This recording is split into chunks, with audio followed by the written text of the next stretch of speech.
Assalamualaikum warahmatullahi wabarakatuh. Sahabat di rumah dimanapun Anda berada, bersua lagi bersama saya Syamsuddin Kadir. Hari ini hari apa ya? Hari Sabtu, tanggal 25 September 2021 ya. Alhamdulillah setelah sebulan Facebook saya tidak aktif karena dinonaktifkan oleh Facebook ya. Dianggap melanggar begitu. Akhirnya alhamdulillah dengan izin Allah Subhanahu wa taala akun ini kembali ke tangan saya dan bisa bersua lagi bersama Anda. Oke. Pada kesempatan ini saya mengajak Anda untuk menyapa saja begitu. Bagaimana kabar Anda semua? Semoga Anda di rumah sehat-sehat saja dan aktivitas Anda hari ini lancar dan apapun yang menjadi keinginan kita semua terwujud insya Allah. Oke sahabat yang baik dimanapun Anda berada, di tengah-tengah situasi pandemi yang alhamdulillah ya semakin menurun angkanya, kemudian perkembangannya juga semakin menurun. Tentu saja karena upaya kita semua, sekaligus tentu saja yang paling penting adalah karena Allah Subhanahu wa taala memberikan kita kesempatan untuk dijauhkan dari virus yang berbahaya yaitu COVID-19. Kita tetap berupaya untuk berikhtiar ya, berupaya atau berikhtiar agar virus ini segera pergi ya, agar pandemi ini segera selesai sehingga kemudian kita bisa melaksanakan berbagai aktivitas dengan lancar. Untuk di Jawa alhamdulillah level 4 sudah tidak ada ya. Kalau nggak salah sekarang tinggal level 1 dan level 2 yang tentu saja aktivitas di ruang publik juga mulai dibuka begitu.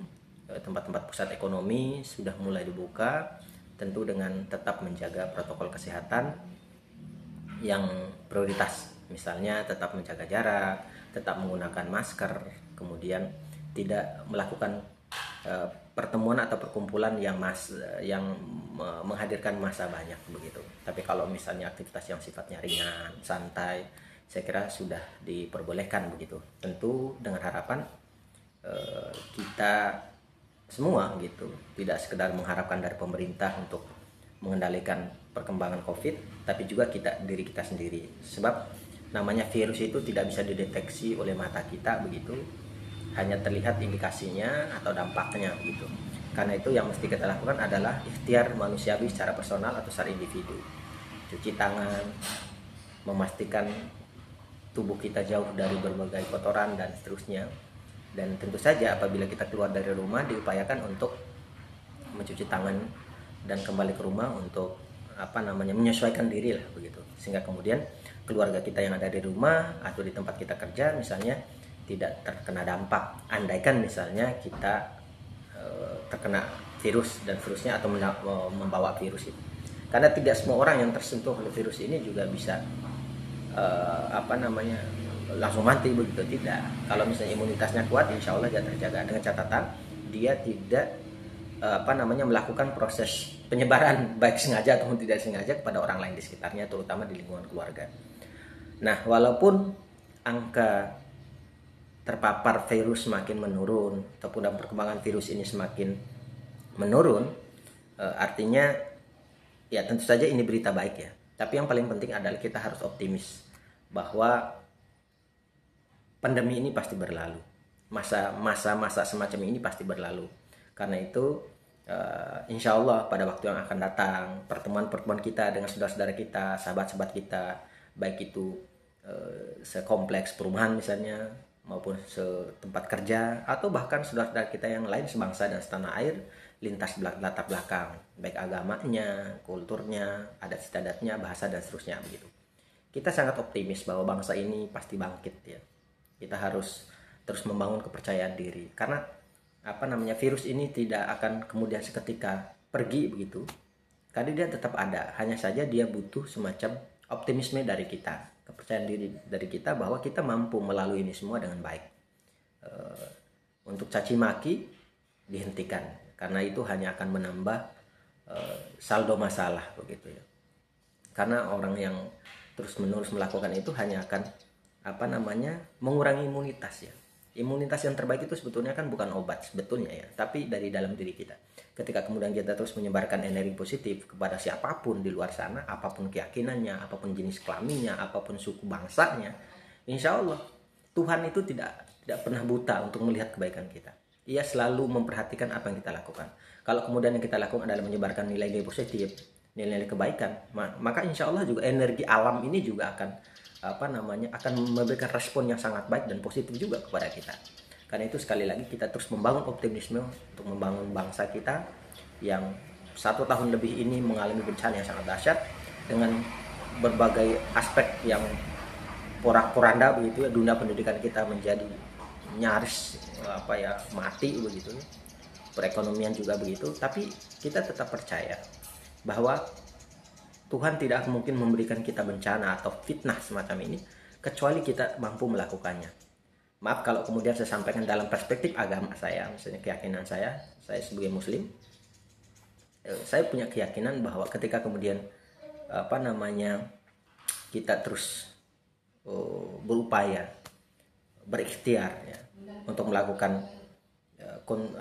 kebaikan dengan berkontribusi untuk mengakhiri pandemi ini dengan berbagai cara, termasuk dengan mengikuti berbagai protokol kesehatan yang dibuat oleh pemerintah dan tenaga kesehatan dan seterusnya begitu, maka insya Allah kita juga akan merasakan dampaknya.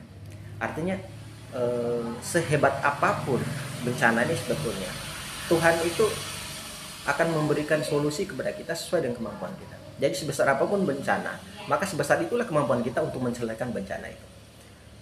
Jadi jangan terlalu lelah ya. Kita memang lelah itu manusiawi, sangat manusiawi. Tapi kelelahan kita mestinya harus diimbangi dengan kemampuan untuk melihat potensi dalam diri kita dan bangsa kita. Kita harus membangun kekuatan individu sekaligus kekuatan kolektif. Kalau kemudian kita hanya fokus terhadap masalahnya, tapi tidak mau berpikir menemukan solusinya, maka kita akan tidak akan selesai. Gitu. Karena itu sekali lagi, kalau misalnya mungkin sekian waktu yang lalu kita terlalu ribut dengan hal-hal yang sifatnya remeh-temeh, maka yang mesti kita lakukan sekarang adalah bagaimana caranya agar kondisi semacam ini bisa tersolusikan dan kita menjadi bagian dari solusi, bukan bagian dari masalah. Nah, ini yang paling penting. Kita harus meningkatkan jenjang dari sekedar warga biasa yang terus menagih menagih hak gitu. Tapi yang paling penting lagi yang mesti kita tingkatkan adalah terus melakukan aktivitas kewajiban prioritas sebagai warga negara, bukan sekedar pajak, tapi juga menjaga keutuhan bangsa, meningkatkan kapasitas diri sebagai warga negara, sehingga kemudian negara ini tidak tercompang-camping gitu. Karena negara ini tercompang-camping sebetulnya bukan sekedar karena pemimpinnya. Yang paling penting itu warga negaranya. Maksudnya kita sebagai warga biasa gitu. Kalau kemudian kita berkontribusi, insya Allah bangsa ini akan bangkit gitu. Toh kita dulu tidak pernah dipimpin oleh sebuah kepala negara dan paling presiden, tapi kita mampu untuk melakukan sesuatu sehingga kemudian kita mampu mengusir penjajah. Nah, artinya apa? Sebetulnya kunci majunya sebuah bangsa itu bukan sekedar karena pemimpinnya, tapi juga karena kemampuan warga negaranya secara individu untuk meningkatkan kapasitas dirinya dan berkontribusi dan mengambil bagian untuk menemukan berbagai solusi dan kemampuan untuk melaksanakan solusi-solusi tersebut sekaligus itu. Apapun peran kita, ada yang politisi, ada yang ekonom, ada yang pengusaha gitu ya, ada yang dokter, ada yang akademisi, ada yang entrepreneur, ada yang jurnalis, ada pegiat-pegiat sosial lainnya, LSM, nah, kemudian ormas, OKP ya, menjadi bagian dari komunitas keagamaan, baik itu Islam, Katolik, Hindu, Buddha dan seterusnya gitu. Semua itu akan punya dampak positif kepada bangsa kita. Kita ingin negara kita menjadi negara yang besar, bukan sekedar jumlah penduduk dan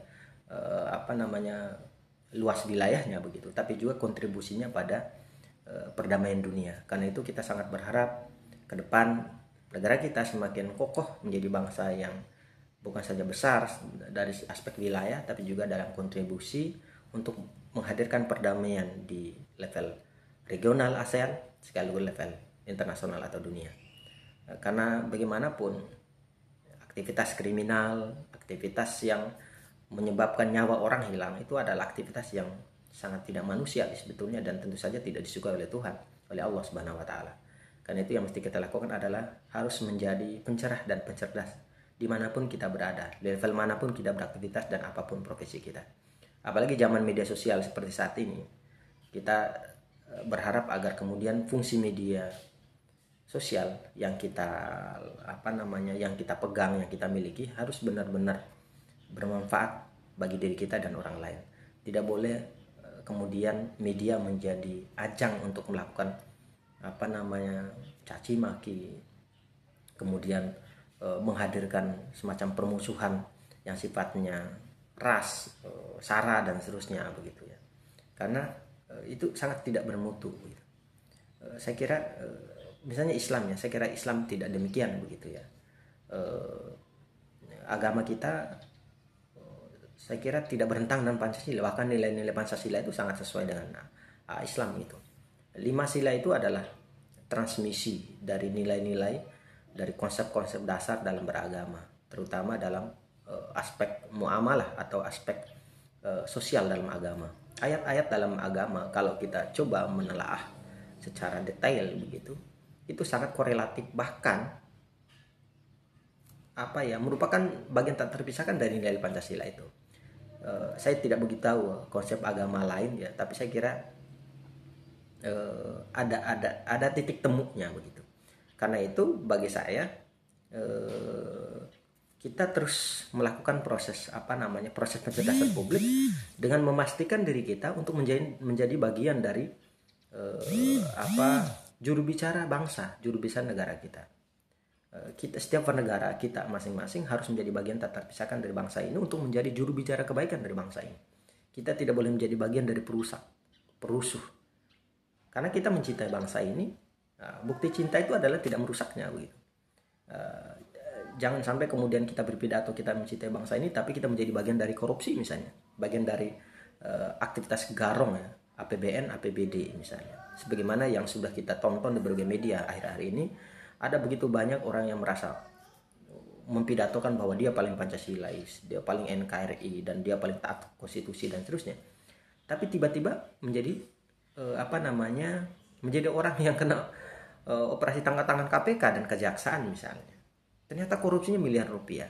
Dan naiknya lagi ada yang kemudian kepala daerah misalnya di sebuah daerah di sebuah provinsi misalnya, istrinya kepala daerah ya di tingkat 2 kabupaten terlibat kasus korupsi, dan suaminya anggota DPR RI yang juga terlibat korupsi.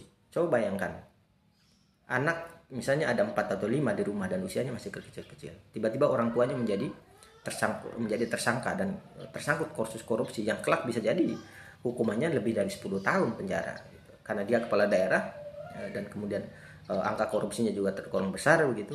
Coba bayangkan bagaimana kondisi anak-anaknya, bagaimana perspektif masyarakat terhadap keluarganya dan seterusnya. Orang tuanya begitu malu, mertuanya juga begitu malu, anak-anaknya tentu sangat malu di sekolah, apalagi sekarang tatap muka. Tentu saja anaknya merasa bahwa ini bencana besar bagi ini. Secara psikologis itu pasti ada semacam tekanan tersendiri, apalagi ketika kemudian dunia luar atau dunia sekitarnya mengetahui bahwa orang tua si anak itu terkena OTT misalnya dan seterusnya. Jadi maksud saya mengaku sebagai orang Indonesia itu tidak perlu kemudian pidato yang begitu menggebu-gebu, tapi yang paling penting adalah tindakannya.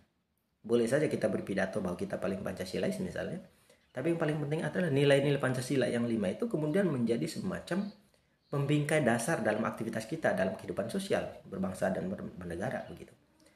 Tapi kalau kemudian soal pidato, mau pidato di langit keberapapun, tapi ketika kemudian tindakan kita jauh dari nilai-nilai Pancasila yang 5 itu, maka sejatinya kita adalah perusak Pancasila. Kita sejatinya adalah kaum radikal yang anti terhadap Pancasila itu sendiri pada saat kita kemudian begitu berbusa-busa mempidatokannya begitu.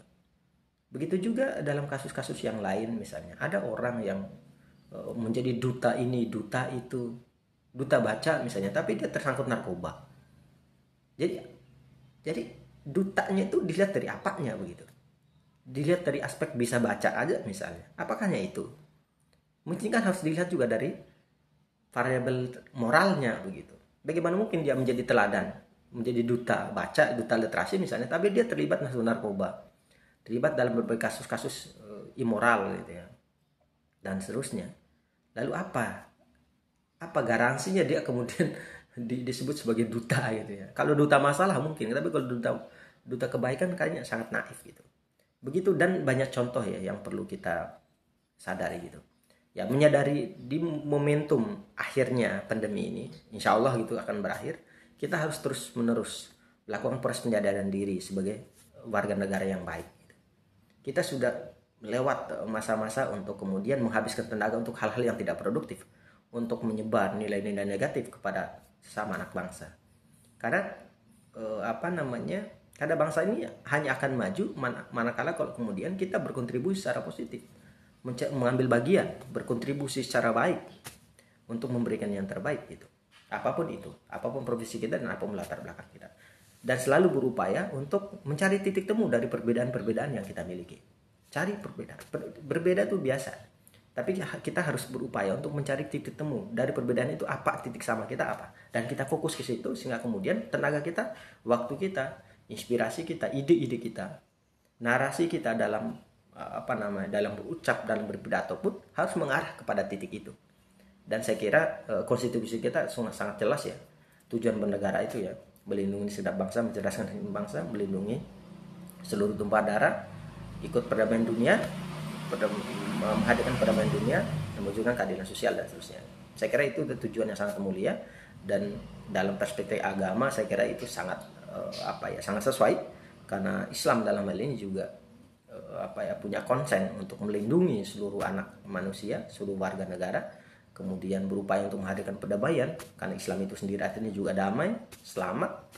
Jadi Islam itu harus menyelamatkan, harus hadir menjadi penebar kedamaian bagi seluruh umat manusia.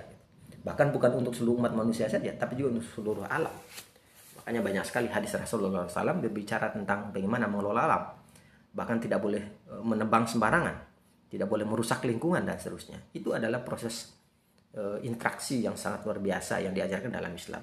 Jadi menjadi manusia ekologi itu adalah bagian tak terpisahkan dari ajaran agama. Islam mengharuskan kita untuk punya moral dan spiritual yang tinggi, tapi juga punya etika publik yang baik begitu. Beretika publik dalam pengertian beretika sama manusia sekaligus etika terhadap makhluk hidup yang lain. Dalam hal ini lingkungan hidup, tumbuh-tumbuhan dan seterusnya. Oke teman-teman sekalian, semoga video ini ada manfaatnya. Semoga Anda di rumah sehat selalu. Bagi yang yang sakit, semoga mendapatkan kesembuhan. Semoga yang teman-teman yang sedang berupaya untuk menambah rezekinya, begitu menjemput rezeki dengan cara yang halal, semoga Allah mengamini seluruh ikhtiarnya. Dan apapun itu, insya Allah kalau kita berupaya untuk menjadi yang terbaik, insya Allah juga akan memberikan yang terbaik. Semoga Anda bisa menikmati masa-masa yang akan datang dengan dengan hidup yang lebih sehat, lebih berkah, lebih maknyus ya.